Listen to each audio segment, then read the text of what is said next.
Ito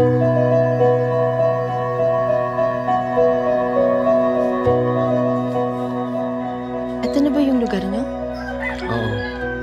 Yan na, nandito na tayo sa bahay. Bakit ang daming manok? Eh, yung alaga ni Tiyo yun eh. Hindi ko naman pwedeng pabayaan. Siyempre, dami yan. Tara.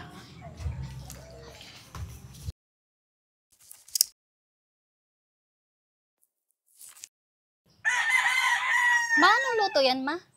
Siyempre, adobo, yung paborito mo. Mukhang masarap ah. Baka yan yung mga panabong ni Tiyo ah. Uy, ano ka ba? Siyempre hindi, no? Malalago tayo doon sa chewin mo. Sarap niyan. Pa? Pa! O pa, ang tagal mo hindi umuwi ah. Sino siya? Bakit kanya tinatawag na Papa?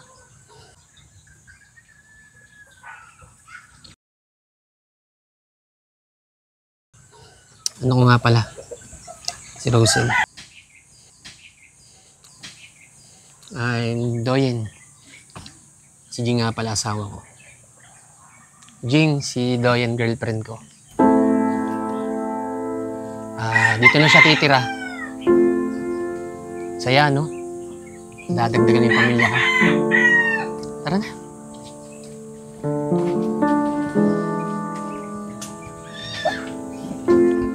Oh.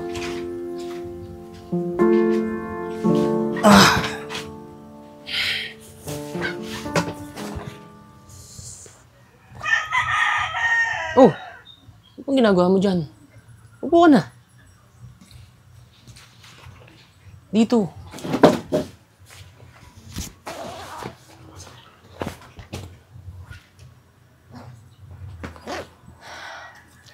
Jason, ano to?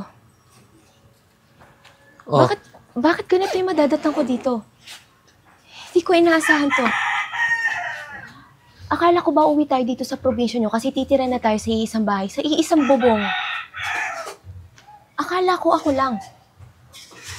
Bakit hindi mo sinabi sa akin na may asawa ka? May asawa ka pala? Doyen, kung sinabi ko ba sa'yo, edi iniwan mo ako. At kung sinabi ko ba sa'yo, edi hindi ka sumama dito. Tama ba? Mahal kaya kita. Mahal? Mahal pero may mahal kang iba. Jason, may asawa ka pala. Ano yun? Hindi ito yung pinangako mo sa akin. Tagal mo na pala ako niloloko. Doyen, iba ka. Iba siya. Bakit mo ba iniisip na mas mahal ko siya porket ba may anak kami? Doyen, tindihin mo na lang ako. Hindi ko kayang bumili ng 2 bahay para magbukod-bukod pa. Kaya nagdesisyon ako na magsama na lang tayo dito. Kayong 2 kasama ko. Nababaliw ka na ba? Shhh! Doyen, ang mahalaga, mahal kita. Tumigil ka na nga. Siya ang isa pa, kawawa naman yung anak ko. Wala siyang magigisnang ama. Kaya mas mabuti pa, magkasundo na lang kayo ni Jing. Kaya natin to. Isang pamilya tayo. Jason, buti pa. Uuwi na lang ako sa nanay ko. Doyen, alam kong hindi mo kayang gawin yan. At alam ko din na hindi mo ako kayang iwan.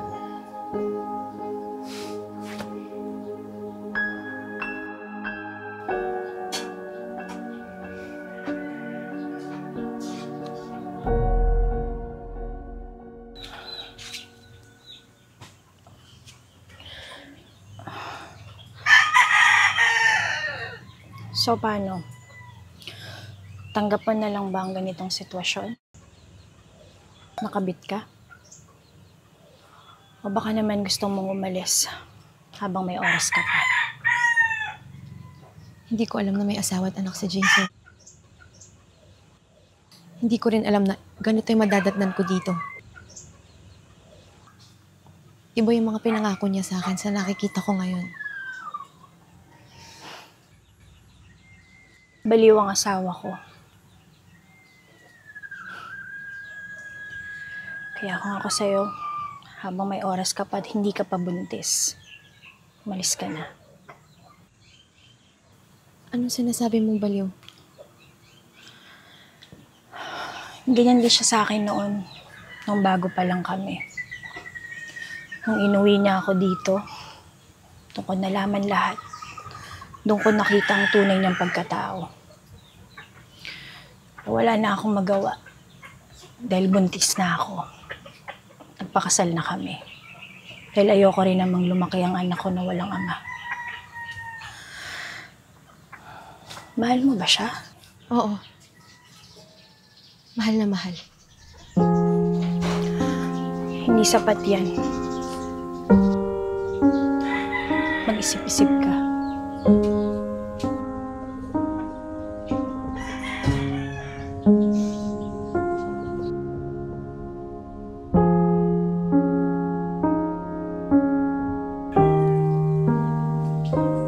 Ma, sino yung kasamang babae ni Papa dito sa bahay?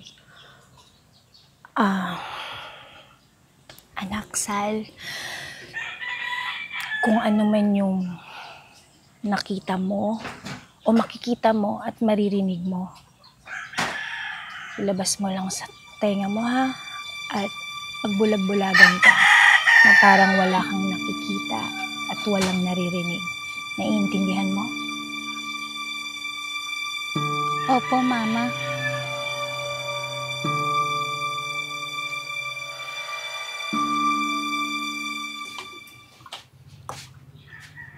Ano, Jason? Talaga bang wala ka ng respeto sa akin? At inuwi mo pa dito yung babae mo? Nagsisimula na magtanong ang anak mo? Ayoko nang paulit-ulit. Pag-usapan na natin to. Ano? Ipapakita mo na lang sa anak mo ang nangyayari dito? Hindi ka ba talaga nag-iisip? Paano mo nagagawa to? Huwag mo akong sermonan, pwede. Bakit? Pinabayaan ba kita? Bakit iniwan ba kita? Kahit may dala akong babae dito, mahal kita. Alam mo yun. Ang gusto ko lang naman, maging isang pamilya tayo. Intindihan mo yun? Jason, kung di lang kita mahal, hindi ako magtitiis dito. Alam ko naman yun, Jing. Wala akong magagawa. Mahal ko si Doyen. Mahal kita. Gusto ko magkasundo kayo. Pero huwag kang mag-alala. Magiging patas naman pagdating sa kama. Patas na patas.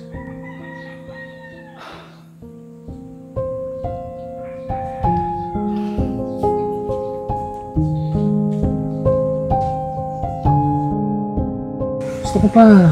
Hindi, isa na lang. Ano ba? Ayoko na! Yes na. Sarap eh. Teka lang ha. Wala kang tubig. Oh! Punta nga pala. Aligo ka na. Alam ko, miss na miss mo na ako. Alin sa kwarto. Teka. Kuha mo pala muna akong tubig. Tapos, sumunod ka na dito ha. Ha? Bilisan mo. Sumunod ka ha. Sige na.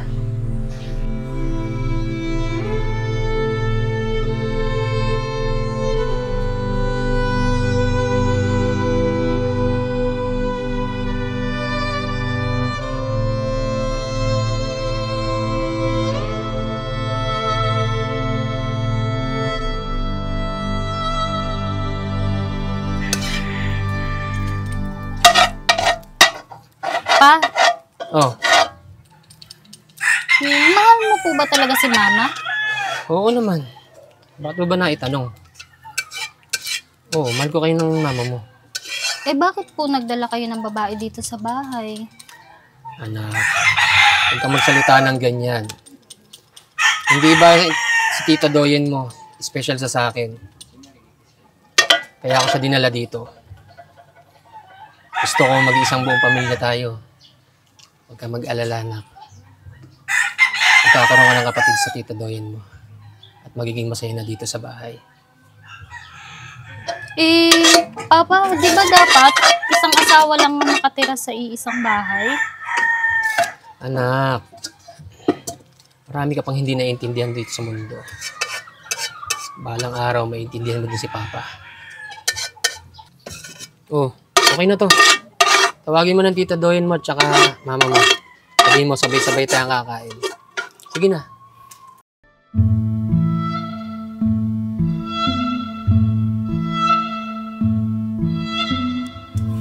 Sige po, Papa.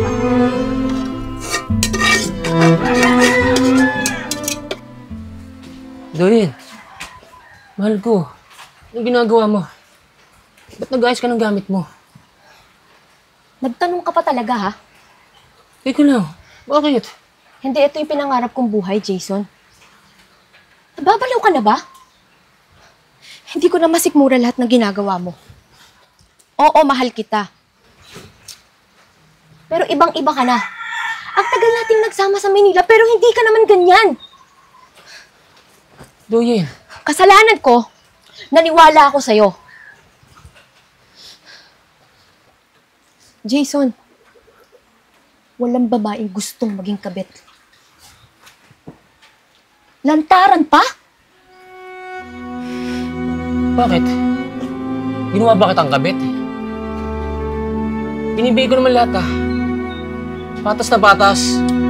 Lalong-lalo na sa kama. Patas na patas. Wala ka na ba talaga respeto sa pagkababae ko? Walang patas, Jason. Lugi ako kasi kabit ako. Hindi ka ba nahihiya?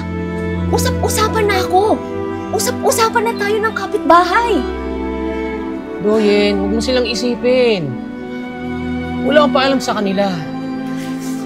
Pakiusap, huwag kang aalis. Huwag mo kaiwan. Jason, kung kami ba ng anak mo ang aalis, luluhod ka rin ba't makikiusap na huwag ka naming iwanan? Jing! Huwag ka naman makisabay! Jing, tulungan mo ako. Tulungan mo ako. Huwag umalis si Doyen dito. Kumbinsin mo siya.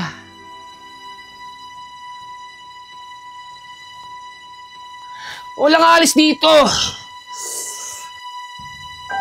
Walang aalis. Pero ako kayong mahal. Hindi ako papayag na may mawala.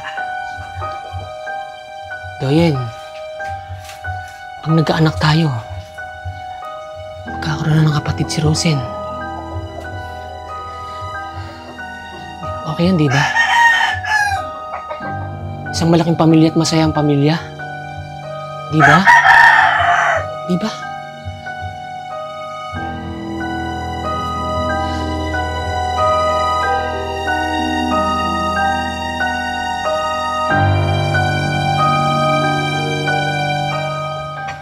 Ngayon ko lang napatunayan lahat ng sinabi mo sa akin, Jing.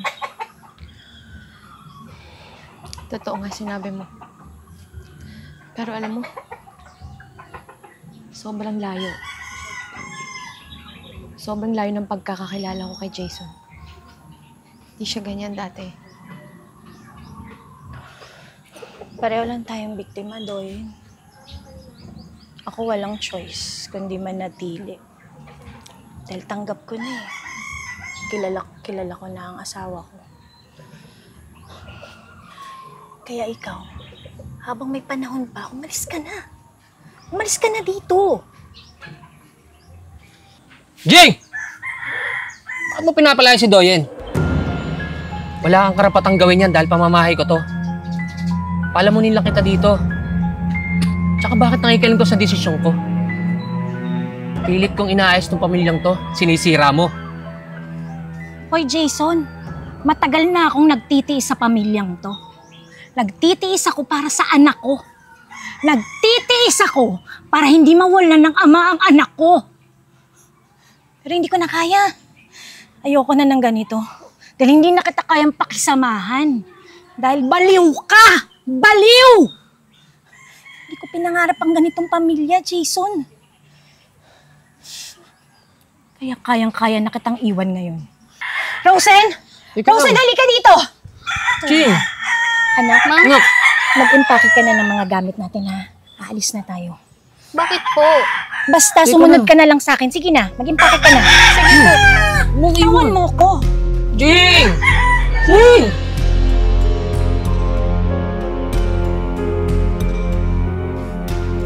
Doyen, ikaw umalis. Doyen, tulungan mo ako. Kumbinsihin mo si Jing na huwag siyang umalis. Pakiusap, habulin mo siya. Sige na, may anak kami. Ayoko mo wala siya. Aalis daw sila. Narinig mo naman, di ba? Doyen. Jason. Babaliw ka na nga talaga. Doyen.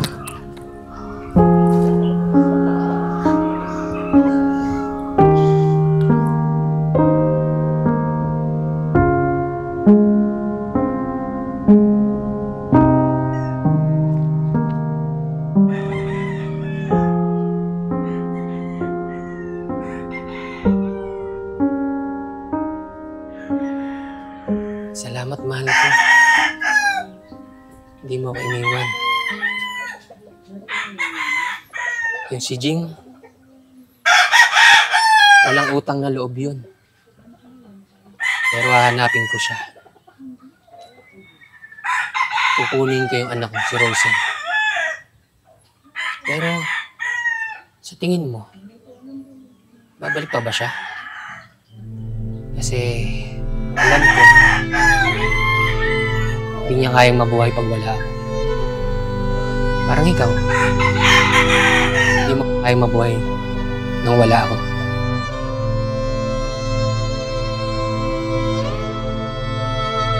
Oo. Hindi ko kaya mabuhay nang wala ka.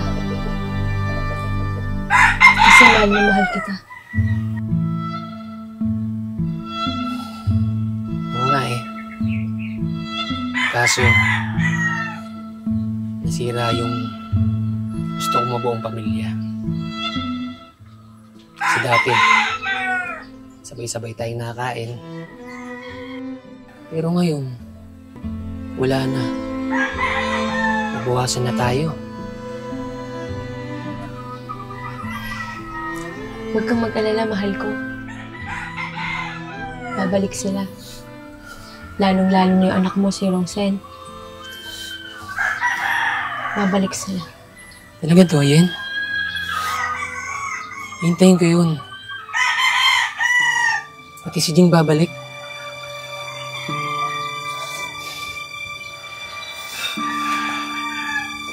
Babalik sila.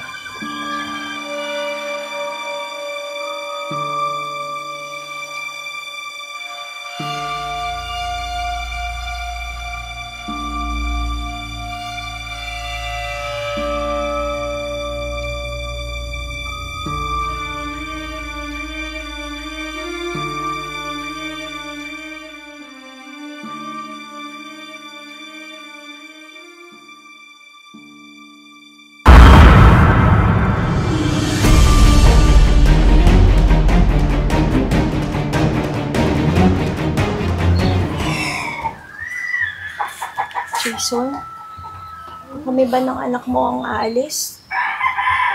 Hindi ka ba makikiusap at luluhod? Para hindi... Ano ka pa pinagsasabi?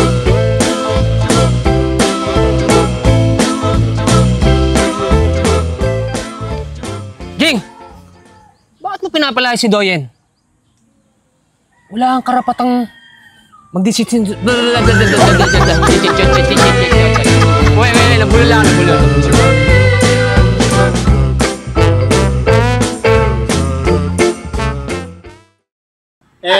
Teka lang.